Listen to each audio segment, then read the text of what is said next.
रूस और यूक्रेन के बीच हुए युद्ध में भारत का रुख क्या होगा, इस पर नज़र भारतीयों के साथ साथ पूरी दुनिया को है। साथ ही भारत का सच्चा दोस्त कौन है और भारत को किसके साथ जाना कूटनीतिक मायने में सही है। लगभग 50 साल पहले जब भारत के खिलाफ अमेरिका, चीन, लगभग सभी आधी दुनिया भारत के खिलाफ थी, दुश्मन बन गई थी, तो किसने भारत का साथ दिया था। कई सवाल हैं जिसका जवाब जानना बेहद ज़रूरी है।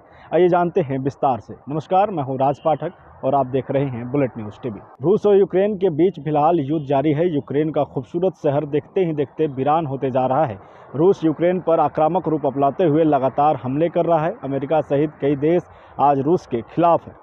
सभी की नज़र भारत पर है। भारत का रुख क्या होगा। वही भारत ने कहा कि अंतर्राष्ट्रीय समुदाय के सीज़फायर के आह्वान का समर्थन करते हैं। हम यूक्रेन के बिगड़ते हालात के चलते चिंतित हैं, लेकिन बातचीत और कूटनीति से ही मसलों का हल निकाला जा सकता है।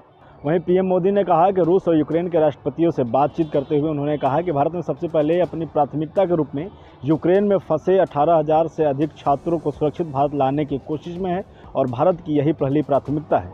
भारत इसलिए भी यूक्रेन और रूस की सरकारों के साथ काम करने की कोशिश कर रहा है ताकि भारतीयों की रक्षा की जा सके। लेकिन इसका कारण एक और भी है।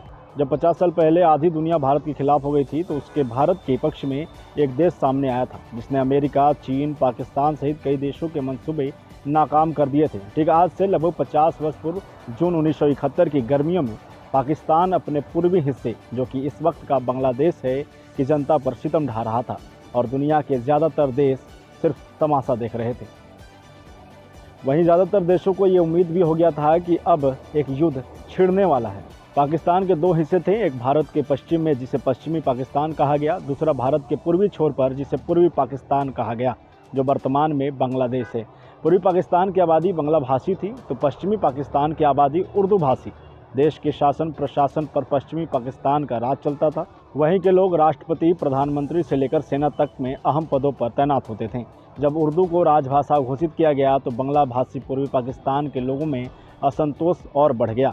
बढ़ते असंतोष के बीच पूर्वी पाकिस्तान के नेता शेख मुजीबुर रहमान ने अवामी लीग नाम से पार्टी बनाई। 1970 के चुनाव में उनकी पार्टी को भारी जीत मिली, लेकिन पश्चिमी पाकिस्तान के प्रभाव वाले सैनिक शासकों ने उन्हें प्रधानमंत्री बनने नहीं दिया और प्रधानमंत्री बनाने की जगह जेल में डाल दिया। ऐसी घटना को पाकिस्तान के विभाजन का बीज माना जाता है। 26 मार्च 1971 को मुजीबुर रहमान ने बांग्लादेश को आज़ाद घोषित कर दिया। इसी के साथ शुरू हुए स्वतंत्रता संघर्ष में भारी खून खराबा हुआ। पश्चिमी पाकिस्तान के सेनाओं ने पूर्वी हथियारों का इस्तेमाल आम जनता पर किया, बढ़ने लगे और एक बड़ी आबादी सीमा पार कर भारत में आने लगी। शरण के इस दौरान लाखों लोगों ने भागकर भारत में शरण ली। भारत में अमेरिका के राजदूत नीथ कीटिंग ने अपनी सरकार को इस स्थिति के बारे में आगाह किया, लेकिन अमेरिकी राष्ट्रपति निक्सन ने चुप्पी साध ली। निक्सन ने पाकिस्तान का साथ देना उचित समझा। वहीं चीन को भी पाकिस्तान के समर्थन में मदद करने की बात कही। साल 1971 की लड़ाई युद्ध के दौरान मैदान में जाने से पहले कूटनीतिक वार्ता की मेजों पर लड़ी गई। अमेरिका साफ साफ पाकिस्तान की ओर झुक चुका था। चीन भी तैयार बैठा था अपने दोस्त का साथ देने को और भारत पर दबाव बढ़ता जा रहा था। अर्जुन सुब्रमण्यम ने अपनी किताब फुल स्पेक्ट्रम इंडियाज़ वॉर्स 1972-2020 में लिखा है कि भारत के पास अप्रैल-मई के दौरान ही पूर्वी पाकिस्तान में सैन्य दखल देने का मौका था। हालात को देखते हुए तत्कालीन प्रधानमंत्री इंदिरा गांधी चाहती भी थी कि जल्द से जल्द ऑपरेशन शुरू कर दी जाए, लेकिन सेना प्रमुख जनरल मानेकशॉ गर्मी और मानसून के दौरान युद्ध शुरू करने के पक्ष में नहीं थे, क्योंकि इस मुश्किल मौसम में उनकी सेना को 2 मोर्चों पर लड़ना पड़ता और इस हिसाब से यह सही नहीं था।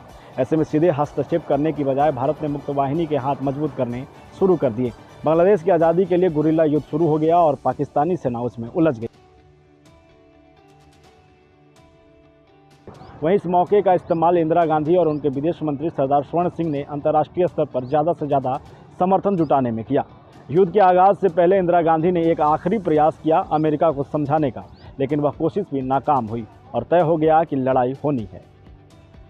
लेकिन अगस्त महीने की 9 तारीख को सब बदल गया। भारत और सोवियत संघ के बीच एक संधि हुई, Indo Soviet treaty of friendship and cooperation. दोनों देशों के लिए इसका बड़ा महत्व था। तब सोवियत संघ और चीन के बीच भी रिश्ते नरम गरम वाले थे, सीमा विवाद चल रहा था। इस मुकाबले में सोवियत संघ को भारत के रूप में एक बड़ा साथी मिला।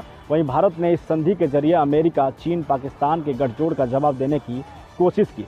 पाकिस्तान के साथ चीन और अमेरिका का खुला समर्थन था। उसके सैनिकों के पास अमेरिकी हथियार थे। बस एक डर उन दोनों मुल्कों को लड़ाई में उतरने को रोक रहा था, वो था सोवियत संघ। चीन चाहकर भी पाकिस्तान का साथ नहीं दे सकता था, क्योंकि तब सोवियत संघ भी खुलकर सामने आ जाता। ऐसे में अमेरिका ने एक दाव खेला। पाकिस्तान ने सीधे तौर पर भारत पर हमला कर दिया। चीन ने भारत के बॉर्डर पर अपने जंगी तोपों को तैनात कर दिया। तब श्रीलंका ने भी भारत के खिलाफ पाकिस्तान को मदद किया। लेखक गैरी जे बैस ने अपनी किताब द ब्लड टेलीग्राम में बताया कि कैसे अमेरिका ने अपने जंगी बेड़े को बंगाल की खाड़ी में भेजा। बाद में निक्सन के सार्वजनिक हुए टेम्पो से पता चला कि अमेरिका की मंशा थी हमले करने की। अमेरिका ने अपने जंगी बेड़ों की बंगाल की खाड़ी में उतार दिया। उसमें 11 वॉरशिप थे, एयरक्राफ्ट और हेलीकॉप्टर कैरियर विध्वंसक पोत शामिल थे।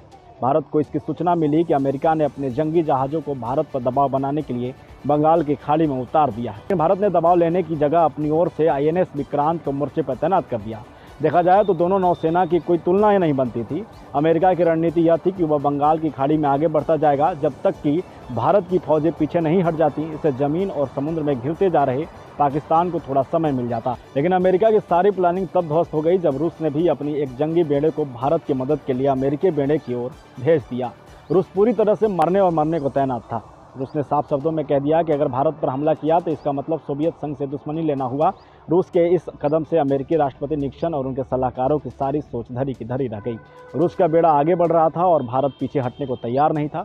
आखिरकार अमेरिकी बेड़े को ही वापस लौटना पड़ा। वहीं रूस के इस दोस्ताना समर्थन के बाद चीन ने भी अपने तोपों को वापस कर लिए। कहते हैं भारत के पक्ष में रूस के आने के नाम से ही कई देशों ने पाकिस्तान का समर्थन छोड़ दिया था। केवल 10 दिन बाद पूर्वी पाकिस्तान में पाकिस्तानी सेना के commander lieutenant general Amir Abdullah Khan Niazi ने भारतीय सेना लेफ्टिनेंट जनरल जगजीत सिंह अरोड़ा के साथ आत्मसमर्थन करके दस्तावेज पर साइन कर दिया। पाकिस्तान की हार हुई। पाकिस्तान 2 टुकड़े में हुए। 6 दिसंबर 1971 को बांग्लादेश को स्वतंत्र घोषित कर दिया गया। उसने भारत के साथ तब दिया जब उसे उस वक्त उसकी सबसे ज़्यादा ज़रूरत थी। इसी वजह से रूस यूक्रेन मामले में भारत ने रूस के खिलाफ ना तो कोई शब्द बोले हैं और ना ही किसी तरह का विरोध किया है। फिलहाल के लिए इतना ही। बने रहिए हमारे साथ और देखते रहिए बुलेटिन न्यूज़।